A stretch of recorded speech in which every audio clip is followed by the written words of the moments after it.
passado, eu estive ministrando sobre a importância de uma liderança madura, uma liderança crente, preparada, e hoje eu quero avançar um pouco nessa reflexão para que nós estejamos prontos para o exercício daquilo que Deus fará sobre nós no decorrer desse ano.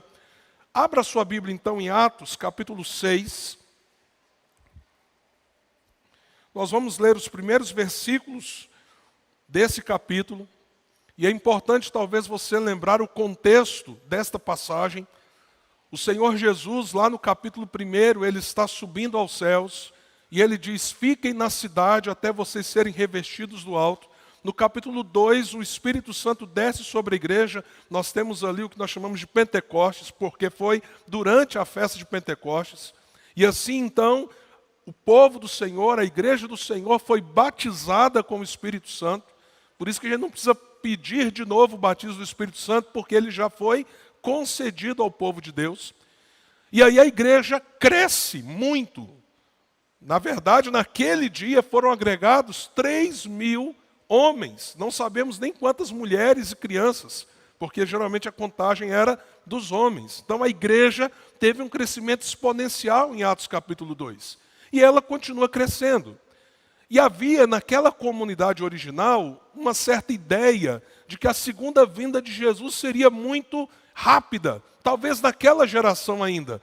E eles estavam tão impactados por tudo que Deus estava fazendo, que diz as Escrituras que eles começam a vender seus bens, distribuindo um por um, num cuidado mútuo comunitário, se desprendendo de tudo, na expectativa de que o reino de Deus estava vindo na sua plenitude num tempo muito curto.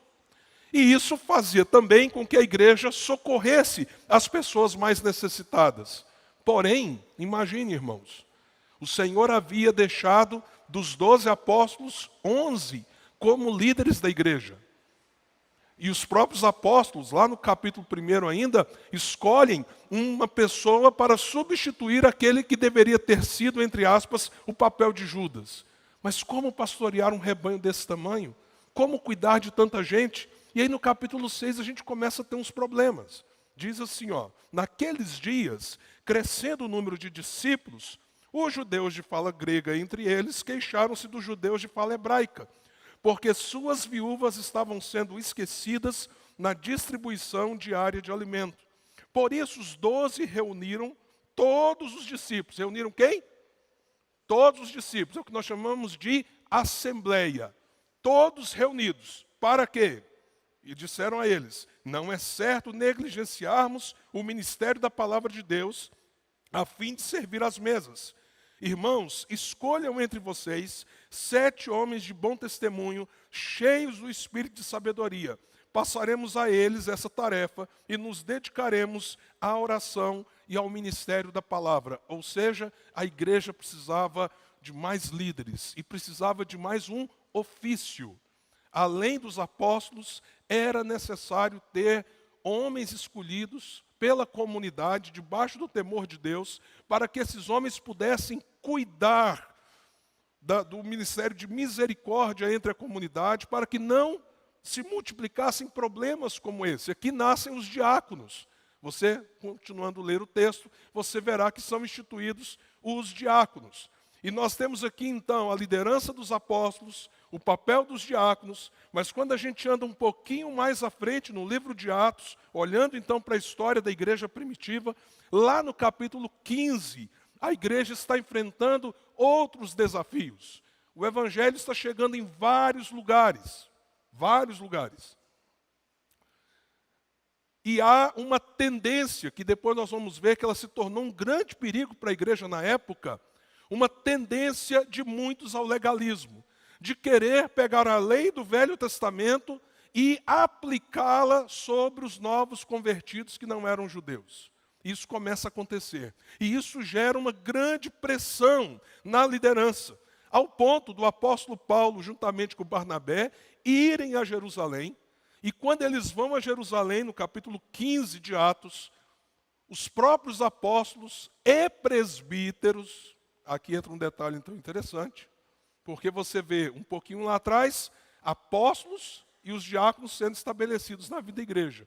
Os diáconos para o ministério de serviço, de misericórdia, para servir às mesas. Os apóstolos deveriam se dedicar à palavra e à oração. Mas quando a gente chega no capítulo 15, passado então um certo tempo que a igreja vai desenvolvendo o seu ministério, e diante dessas realidades, os apóstolos e os presbíteros se reuniram. Olha, isso está em Atos 15, verso 6.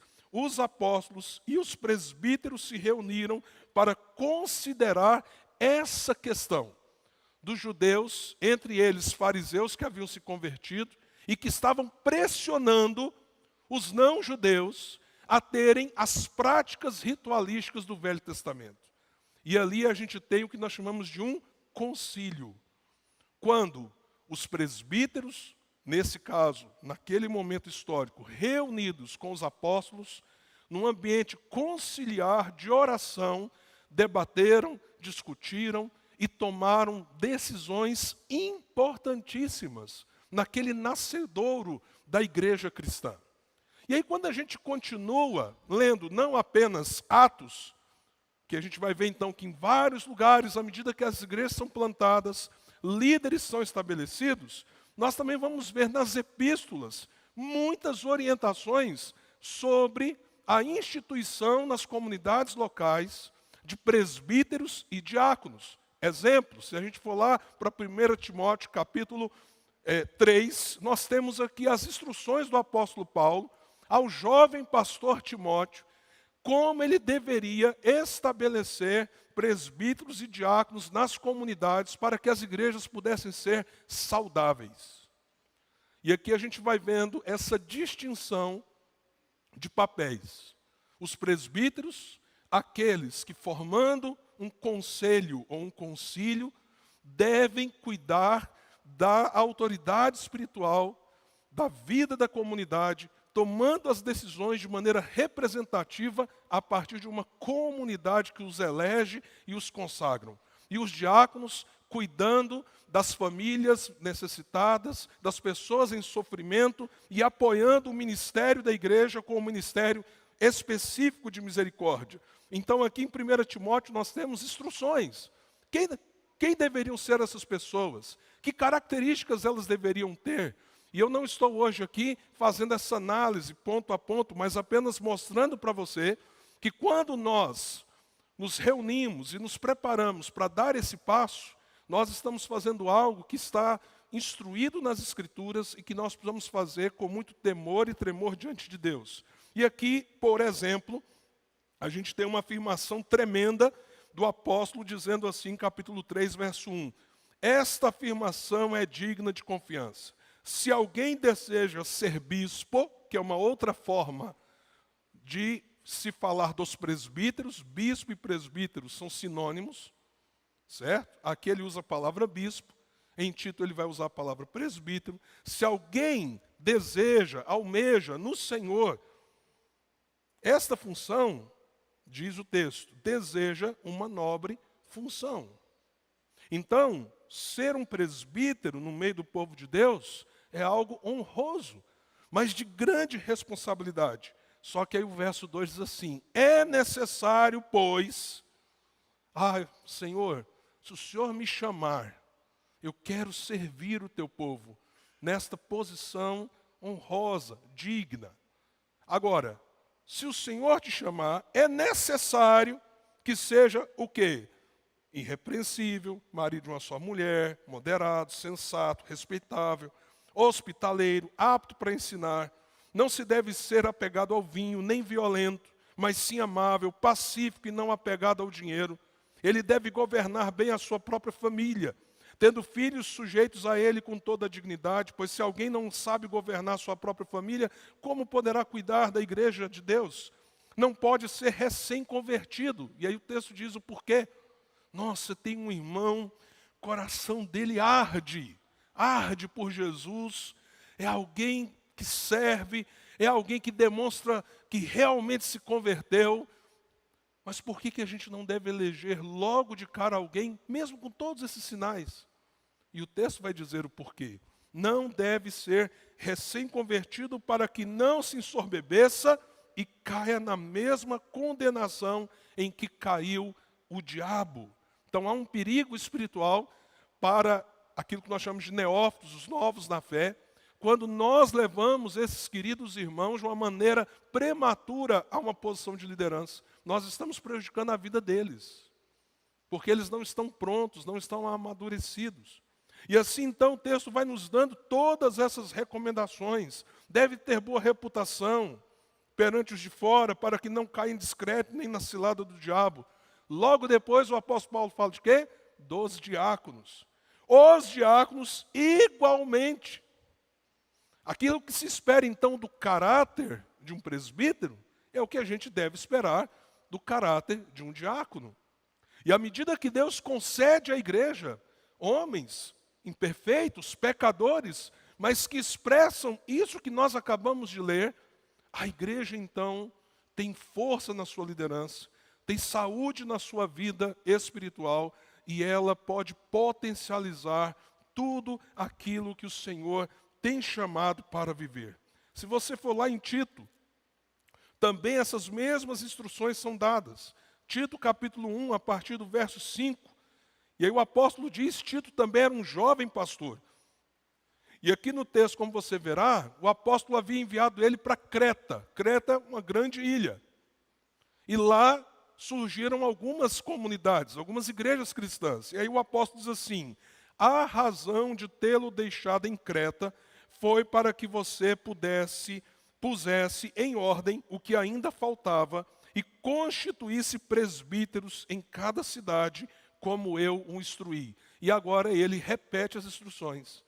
Como deve ser o coração dessas pessoas que Deus está trazendo para essa liderança, que é algo honroso, mas de grande responsabilidade na comunidade cristã. E aí ele repete aquilo que inclusive ele havia também dito a Timóteo.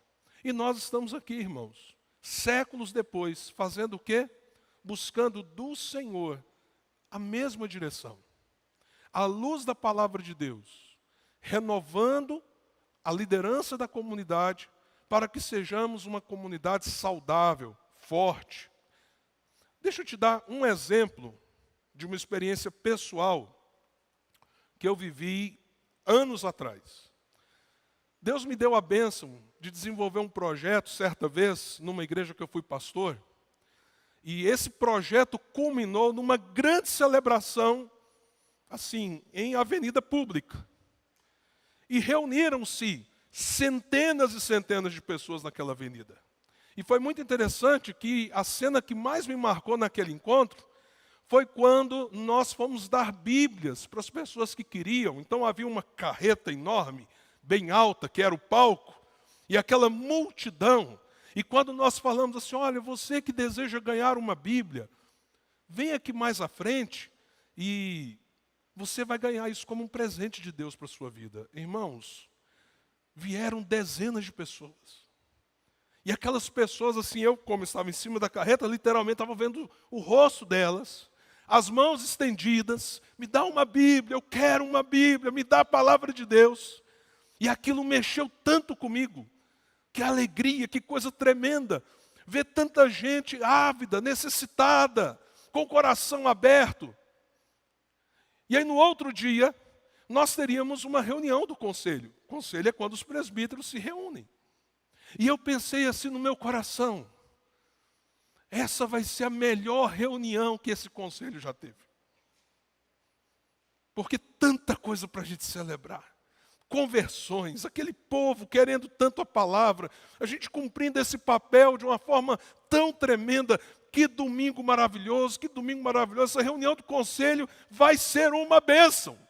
E eu cheguei na reunião do conselho radiante, radiante. Mas para a minha decepção, talvez aquela foi uma das piores reuniões que eu já participei. Porque ao invés de uma celebração, o que aconteceu foi uma dura no pastor. Pastor, gastando dinheiro. Pastor, aquele povo não tem muito perfil da igreja. Em outras palavras, estava se tentando dizer assim, o senhor está arrumando muita gente pobre. Nossa igreja não é bem assim. E o meu semblante desfaleceu naquela reunião. Literalmente. Aí um irmão, para tentar me consolar, ele me solta a seguinte situação. Pastor, não fica chateado não. O senhor sabe por que a gente está aqui? Ele disse, sim, por que vocês estão aqui? Nós estamos aqui para vigiar o senhor. Nós estamos aqui porque se deixar, pastor, se deixar o senhor, problema. Aí eu falei assim, o irmão está convicto de que esse é o seu papel? Me vigiar, me controlar? É, pastor, o senhor tem que aceitar. Que situação. E às vezes no ministério a gente tem que pedir muita força a Deus para continuar, porque às vezes não é fácil. Mas administrei aquilo dentro do meu coração, continuei mantendo aquilo que eu entendia ser o que Deus estava me chamando para fazer. Passa o tempo. E Deus dá, aquele ministério passou, aquele tempo passou, Deus dá a bênção da gente plantar a Igreja Luz. Aí 15 anos atrás, fazemos uma assembleia, elegemos os primeiros presbíteros. E aí, quando isso acontece, gente, é o que nós vamos celebrar domingo que vem, né, com o pessoal da Coreia aqui, quando isso acontece, ao terminar o culto, se estabelece o novo conselho daquela igreja que nasceu. E aí você tem que ter a primeira reunião, ata de número 1 do conselho, com os novos presbíteros. Beleza, vamos lá. Sentamos depois do culto. Falei assim, irmãos, vamos orar. Nossa primeira reunião, ata de número 1, 15 anos atrás. Aí, um presbítero que foi eleito falou assim, peraí, pastor, peraí. Eu quero fazer uma pergunta para o senhor antes da gente continuar. Pode perguntar, meu irmão. O senhor sabe por que nós estamos aqui?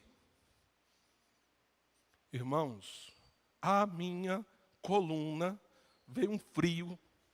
Acho que eu tinha um cabelinho naquela época, da ponta do cabelinho até os pés. Falei assim, meu Deus, não é possível. Primeira reunião do conselho, Senhor. Não é possível. Aí eu assim, meio paralisado, congelado. Falei assim, como o irmão imagina ser o seu papel? Aquele nosso presbítero virou e falou assim, nós estamos aqui para apoiar o Senhor. Nós estamos aqui porque Deus tem dado uma visão para o Senhor. Nós somos os companheiros do Senhor. Nós estamos juntos, pastor. Não esquece disso, pastor. Nós estamos juntos. Se eu estou chorando agora, imagina quando o irmão disse isso. Será que faz diferença? Um líder com o coração certo? Um presbítero que entendeu o seu chamado? Um diácono que compreendeu por que Deus separou ele em meio ao povo? E uma das coisas que eu posso testemunhar, irmãos, nós temos tido um testemunho muito bom de uma liderança que tem feito a diferença. E é por isso que nós precisamos orar mais ainda. Porque nós precisamos que nossa liderança tenha o coração certo, no lugar certo, respondendo ao chamado que Deus tem para cada um de nós. Sabe por quê? Porque a visão desses homens, que impacta as crianças, lá no Ministério Infantil, os pré-adolescentes, os novos na fé, os trabalhos missionários, a sua família. A sua família. Nós queremos líderes maduros, nós temos que ser um povo maduro também. De vez em quando eu vejo uns fenômenos assim, domingo 23 de junho, assembleia, vou não.